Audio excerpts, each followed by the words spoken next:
देखो, मित्र वही अच्छा जो आपको हरि से निकट ले जाए, जो हरिजनों के निकट ले जाए। पत्नी वो श्रेष्ठ जो हरि के समीप ले जाए। बालक वो श्रेष्ठ जिनके कारण वृंदावन की प्राप्ति हो। संबंध वही श्रेष्ठ है जिस संबंध से आप हरि और हरिजनों के समीप पहुंच जाओ। जिन संबंधों से संसार प्रिय लगता है, जिन संबंधों से संसार की प्राप्ति होती है, वो संबंध प्रिय नहीं है। हमारा सौभाग्य है, पता नहीं हमारे पूर्व जन्म के ऐसे कोई कर्म होंगे अच्छे जो हमें ऐसे अग्रज भ्राता, ऐसे मित्र, ऐसे महाराज जी प्राप्त हुए जो हमें हमेशा संतों के समीप ले जाते हैं, महापुरुषों की सन्निधि में ले जाते हैं।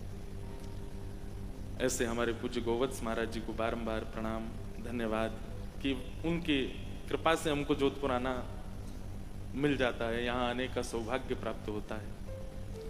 पहली बार भी जब जोधपुर आए थे तब भी हमारे पूज्य श्री महाराज जी का, बाप जी महाराज का उत्सव था। और ऐसा उत्सव जो साक्षी बने उस उत्सव के, वो सब भाग्यशाली हैं। भक्ति रस महोत्सव गांधी मैदान में हुआ। महाप्रभु जगन्नाथ जी पधारे जोधपुर, और ऐसा उत्सव 51 दिन का उत्सव। कभी कभी मन में विचार करते हैं 51 दिन की शादी होती तो क्या होता। महाराज घर वाले पागल हो जाते, पिताजी तो 10 बार सोचते ब्याह करने से पहले बालकों का। 51 दिन का ब्याह, 3 दिन का ब्याह होता है, उसी में ही लोगों को 3 दिन बाद फिर लोग बाग मसाज करवाते हैं, अपने हाथ पांव दबाते हैं, उसमें बढ़िया 3 दिन की 4 दिन की छुट्टी पर चले जाते हैं रिलैक्स करने के लिए। क्यों थक गए, कहाँ थे, बोले ब्याह में थे। कितने दिन का था? 3 दिन का। आप उस समय अपने छाती ठोक के कहा करो 51 दिन का उत्सव मनाया था हमने जोधपुर में, हमारे बाप जी महाराज के सानिध्य में, बड़ा रामद्वारा के पूज्य महाराज जी के, बड़े महाराज जी के 250 वर्ष पूर्ति महोत्सव, 250 वर्ष उनको आए हुए थे। उस उपलक्ष्य में 51 दिन का उत्सव मनाया। वो तो संभवतः हमारे पूज्य गोवत्स महाराज जी भी व्यस्त रहे होंगे, और हमारे पूज्य बाबूजी महाराज जी भी थोड़े हो सकता है पहले विचार नहीं कर पाए होंगे, नहीं तो ये नवदा भक्ति उत्सव भी कम से कम 90 दिन का तो होता। वो तो निश्चित ही आप दोनों को अवकाश नहीं मिला होगा साथ में बैठने का, नहीं तो 90 दिन से कम का उत्सव तो होना नहीं था। लेकिन आप भी व्यस्त थे, बाप जी महाराज ने भी शायद हो सकता है विलंब से विचार किया हो उत्सव का, इसलिए 9 ही दिन का ही हो रहा है। और ये सामर्थ्य भी ठाकुर जी देते हैं। अरे हम अपने घरों के कोई एक दिन का उत्सव भी, पूरे दिन खड़े रहो, कुछ मत करो। अपने जन्मदिन वाले दिन जन्मदिन वाला व्यक्ति थक जाता है रात को, आज पूरे दिन क्या कुछ किया नहीं है उसने, सबसे केवल अच्छा ही अच्छा सुना, फिर भी थक जाता है। ठाकुर जी के उत्सव में थकान नहीं होती, बल्कि 51 दिन बाद भी, मैं तो बस तब भी 2-3 दिन के लिए ही आया था, लेकिन 51 दिन बाद भी संभवतः जोधपुर के लोग बड़े व्याकुल हुए होंगे कि उत्सव 51 सेकंडों की तरह निकल गया। आज तक उस उत्सव की महक पूरे जोधपुर को महका रही है। तो तब भी पहली बार आना हुआ था, और तब से बाप जी महाराज की कृपा है, हमारे गोवत्स महाराज जी का बड़ा अनुग्रह है कि दास को अपनी स्मृति में रख लेते हैं और सेवा का अवसर देते हैं। ये हमारे लिए सौभाग्य है।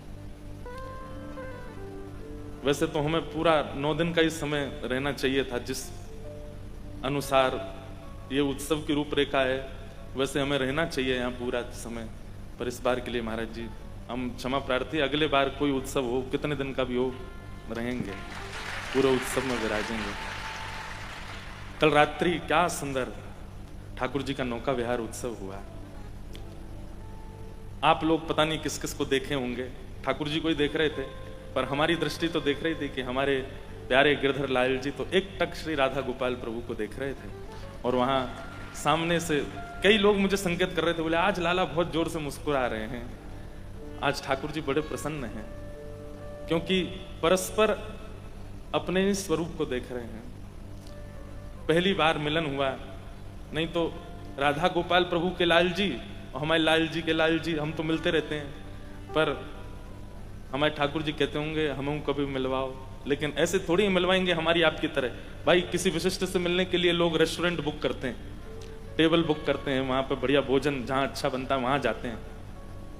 ठाकुर जी भी ऐसे थोड़ी मिलेंगे कमरा में मिल लिए। महाराज पूरा जोधपुर इकट्ठा किया, बीच में सरोवर निर्माण किया, और कहां कहां से संत बुलाए। हरिद्वार के संत आए, ब्रज के संत आए। हमारे पूज्य महाराज जी का 50 वर्ष विरक्त वेश उत्सव उपलक्ष्य रखा, और कल शाम से ही अक्षय तृतीया प्रारंभ हो गई थी। अक्षय तृतीया पे ठाकुर जी मिले। तृतीया की जो बेला है वो तो शाम से ही लग गई थी, कल शाम से या रात्रि से, अब ज्यादा तो पता होगा, मुझे तो नहीं पता, पर संभवतः कल रात्रि से ही अक्षय तृतीया प्रारंभ हुई।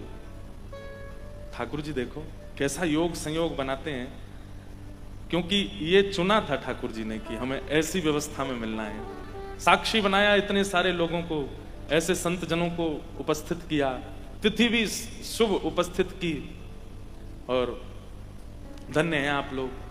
आप लोग तो ऐसे स्थिर होकर दर्शन करते हैं, बढ़ते ही नहीं है आगे। श्रीनाथ जी अगर यहीं विराज गए होते जोधपुर में, तो पीछे वालों को तो जन कितने दिन प्रतीक्षा करनी पड़ती, हटते ही नहीं आप। ऐसा आनंद कल हुआ। मन तो खूब हो रहा था कि मछली बनकर के भीतर प्रवेश कर जाएं, लेकिन मुझे ऐसा लगा था महाराज जी, कहीं मैंने अगर डुबकी लगाई तो सब अनकंट्रोल्ड होकर के कहीं कूद काद नहीं जाए यहाँ पे। आपके जाने के बाद भी मैंने विचार तो किया कि थोड़ा स्नान कर लें, क्या यहाँ थोड़ा आनंद करें, पर फिर थोड़ा लगा कि नहीं, माहौल थोड़ा अलग ही हो जाएगा। मैं तो कछुआ बन के डोलता, पर बहुत सारी मछली और मगरमच्छ और कूद पड़ते। तो फिर रामद्वारा में बाढ़ आ जाती, इसलिए मैं भी फिर चुपचाप निकल गया। लेकिन ऐसी सुंदर स्मृति ठाकुर जी की, इतना सुख लग रहा था। नौका विहार की एक बहुत सुंदर कथा हम सुनाते हैं, कथा में लीला सुनाते हैं, पर आज तो अपना कर्म पूरा करेंगे। आज अक्षय तृतीया है, आप सबको अक्षय तृतीया महोत्सव की बधाई हो, खूब खूब शुभकामनाएं, खूब खूब बधाई है। खूब सुंदर घर जाकर के, वैसे तो करके आए होंगे कुछ लोग, ठाकुर जी को सुंदर चंदन पधराना। आज से ठाकुर जी को उष्ण काल की सेवा का नियम शुरू हो जाता है। ठाकुर जी बढ़िया चंदन धारण करते हैं। हमारे ब्रज में तो कई ठाकुर चंदन की ही पोशाक पहनेंगे, पूरे अंग पे ठाकुर जी चंदन धारण करते हैं। ठाकुर जी को कोई भी वस्तु पधराने का अभिप्राय क्या होता है?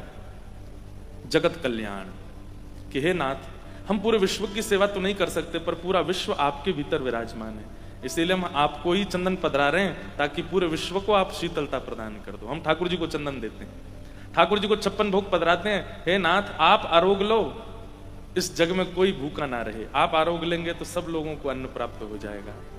हमारे वृंदावन में ठाकुर जी को फूल बंगला धराते हैं। बिहारी जी में राधा, क्या अद्भुत फूल बंगला, 3 किलोमीटर दूर से सुगंधी आने लगती है पुष्पों की। क्यों पधराते हैं ठाकुर जी को? कि ठाकुर जी आप ऐसे शीतल कुंज में विराजमान होकर के कृपा करना, जिन जिन पर आपकी दृष्टि पड़े उन सबको ऐसी शीतलता आप प्रदान कर देना। हम ठाकुर जी को निवेदित करके एक प्रकार से वृक्ष की जड़ में जल डाल रहे हैं। सारे पत्ते और डालें अपने आप उसी से सिंचित हो जाती। तो आज अक्षय तृतीया, और ऐसा हमारे आज बिहारी जी के चरण दर्शन हो रहे होंगे वृंदावन में। साल में एक ही बार होते हैं ठाकुर जी के चरण दर्शन। इसके पीछे भी बड़ी सुंदर लीला हमारे ब्रज में बताते हैं कि जो ठाकुर जी के चरण देख लेता है उसको नरक नहीं जाना पड़ता, उसको नरक के दर्शन नहीं करने पड़ते। तो एक दिन यमुना जी ठाकुर जी से बोली कि हमारे भैया आपसे मिलने आए, मतलब ठाकुर जी के साले साहब। कौन है ठाकुर जी के साले? यमराज। ठाकुर जी ने कही, कहो भैया साले साहब कैसे आए? बोले, आप तो हमारा व्यापार बंद कराने के उम्मीद में हैं, आप तो चाहते हैं कि हमारा जो नरक है वहां के सब किवाड़ बंद हो जाएं। ठाकुर जी बोले, क्यों? बोले, बिल्कुल अनावृत निरावृत चरणों के दर्शन आप सबको करा देते हैं। लोग कुछ भी करके आते हैं, आपके चरण देख लेते हैं और नरक दर्शन नहीं करना पड़ता। फिर संचिंतयेद भगवतस् चरणारविंदम वज्रांकुशध्वज सरोरुहलांचनाट्यम उत्तुंग रक्त विलसन नख चक्रवाल ज्योत्स्ना विराहत महद हृदयांधकारम। कपिल देवूति संवाद में भगवान कहते हैं चरण दर्शन की महिमा कितनी है। तब यमुना जी और श्री यमराज जी के सुख के लिए ठाकुर जी ने चरण दर्शन एक ही दिन अक्षय तृतीया के दिन, लेकिन हमारे ठाकुर जी बड़े चतुर हैं, ऐसी तिथि चुनी है चरण दर्शन कराने की, एक बार देख लो अक्षय हो जाता है। आज अक्षय तृतीया है, आज अगर आपने ठाकुर जी के बिहारी जी के चरण देख लिए तो 365 दिन के दर्शन हो जाएंगे एक साथ ही, अक्षय हो जाता है। आज जो करो सब अक्षय हो जाता। अक्षय मतलब जिसका क्षय नहीं हो सकता, जिसका नाश नहीं हो सकता। आप चाहे उसके बाद में अपना व्यवहार स्वभाव पाप युक्त कर लीजिए, लेकिन आज के दिन जो किया गया है उसका क्षय कोई पाप नहीं कर सकता। इसलिए अक्षय तृतीया ठाकुर जी ने आज का दिन चुना अपने चरण दर्शन का, कि अगर आज हमारे दर्शन, तो ठाकुर जी बोले एक दिन चरण दर्शन कराएंगे, तो यमराज जी बड़े खुश हो गए। लेकिन फिर भी यमराज जी के यमलोक में भीड़ नहीं हुई। यमराज जी बोले अब तो एक ही दिन दर्शन करा रहे हैं बिहारी जी, फिर क्यों भीड़ नहीं हो रही? तब पता किया कौन सी तिथि को करा रहे हैं, बोले अक्षय तृतीया को करा रहे हैं। इस दिन करने से अक्षय हो जाता है, इतना गुना फल मिलता है कि एक जीवन में अगर एक बार चरण दर्शन कर लो, जीवन भर ना करे तो भी उसका कोई बाल बाका नहीं कर सकता, उसको एक ही बार में संपूर्ण जीवन का फल प्राप्त हो जाता है। ठाकुर जी बड़े दयालु, बड़े करुणा निधान है, इसलिए आज का दिन चुना ठाकुर जी। आज के दिन दान का बड़ा विधान है। लोग कहते हैं कि आज दान करने से अक्षय होता है, धन पवित्र होता है, आदि आदि पवित्र। हम ऐसा एक भाव रखते हैं कि दान करने से अगर आज अक्षय होता है तो ऐसी वस्तु का दान कीजिए जिसके अक्षय होने से भगवत प्राप्ति हो। जैसे आज जो आगे आवे, जो सामने पड़ जाए आपके, उसको भगवान नाम का दान करो। किस लिए? कि नाम अक्षय हो जाए। आपके सामने जो आवे उसको प्रेम का दान करो, ताकि आपका प्रेम अक्षय हो जाए। धन अक्षय करने से, स्वर्ण अक्षय करने से, चांदी अक्षय करने से कोई लाभ नहीं है, सब रह जाएगा यहीं पर। लेकिन हरि नाम साथ जाएगा।